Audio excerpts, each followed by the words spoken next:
നെന്മാറ ഇരട്ടക്കൊലക്കേസ് പ്രതി ചെന്താമരയുടെ ഭാര്യയുടെ മൊഴിയെടുത്തു. തന്നെ ചെന്താമര നിരന്തരം ഉപദ്രവിക്കാറുണ്ടായിരുന്നതായി ഭാര്യ മൊഴി നൽകിയിട്ടുണ്ട്. ആലത്തൂർ DSP ഓഫീസിലെത്തിയാണ് ഇവർ മൊഴി നൽകിയത്. ഗൂഗിൾ VS വിവരങ്ങൾ വേണ്ട. ഗൂഗിൾ, ഇപ്പോൾ ദൃക്സാക്ഷി പോലും ഈ എന്താണ് സംഭവിച്ചതെന്ന് പറയാൻ ഭയപ്പെട്ട് മാറി നിൽക്കുന്ന ഘട്ടത്തിലാണ് ചെന്താമരയുടെ ഭാര്യ തന്നെ ഇയാളുടെ സ്വഭാവം എന്ത് എന്ന് വ്യക്തമായി തന്നെ പോലീസിനോട് പറയുന്നത്, അല്ലേ? അതായത് അല്പസമയം മുൻപാണ് DYSP ഓഫീസിലെത്തി ചെന്താമരയുടെ ഭാര്യ മൊഴി നൽകിയത്. അതിൽ അവർ പറഞ്ഞത് ചെന്താമരയുടെ ഭാര്യ എന്ന് അറിയാൻ പോലും താല്പര്യമില്ല എന്നുള്ളതാണ്. ഉപദ്രവം സഹിക്കവയ്യാതെയാണ് വീട്ടിൽ നിന്ന് പുറത്തു പോയത്. അയൽവാസികളോട് ചെന്താമര നിരന്തരം മോശമായി പെരുമാറുന്നുണ്ട്.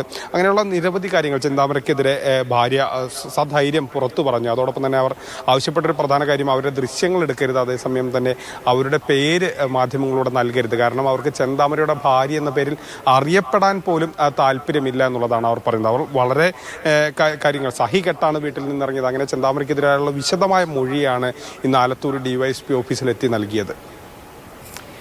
ശരി, ഗൂഗിളാണ് വിവരങ്ങൾ നൽകിയത്.